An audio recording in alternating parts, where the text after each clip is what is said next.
Canada প্রবাসী সামিত সোমের passport তৈরি হওয়ার আগেই তিনি নিজেকে হামজা চৌধুরীর সাথে তুলনা করা শুরু করে দিয়েছেন। কানাডার ফুটবল ফেডারেশন থেকে অনাপত্তিপত্র পাওয়ার পরই সামিত সোম নিজেকে লোকাল বাংলাদেশি হিসেবে ভাবতে শুরু করে দিয়েছেন। কিছুদিন আগে আপনি বাংলাদেশের হয়ে খেলতে চান নাই, কিন্তু এখন আবার বাংলাদেশের হয়ে খেলতে চাচ্ছেন। সাংবাদিকদের এমন এক প্রশ্নের জবাবে সামিত সোম বলেন, কিছু জিনিস দেখেছি যে বাংলাদেশের খেলা আগের চেয়ে অনেক উন্নত হয়েছে। হামজা চৌধুরীও এখন তাদের হয়ে খেলছে। সে যেতে পারলে আমি যেতে পারবো না কেন? সে অনেক বড় খেলোয়াড়। বাংলাদেশের হয়ে খেলছেন প্রবাসী আরও কয়েকজন ফুটবলার, তাদের সঙ্গে যোগাযোগের কথা বলছেন শামির। বাংলাদেশ দলে থাকা ফুটবলার তারিক কাজী, জামাল ভুঁইয়া, কাজেম সাহ ওদেরকে আমি আগে থেকেই জানি। সে কারণে আমার আগ্রহ আরও বেশি ছিল। সবসময় অপেক্ষা করছিলাম, ভেবেছিলাম যে ঠিক কবে আমি খেলতে পারবো বাংলাদেশের হয়ে।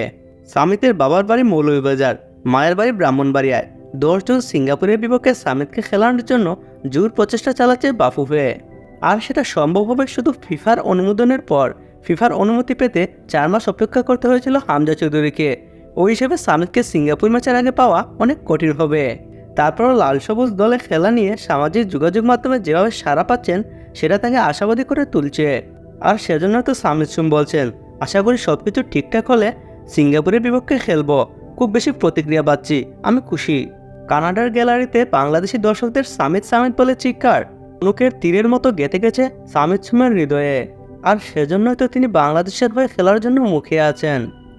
বন্ধুরা, খেলাধুলা বিষয়ক সব ধরনের আপডেট পেতে অবশ্যই আমাদের চ্যানেলটি সাবস্ক্রাইব করবেন। ধন্যবাদ।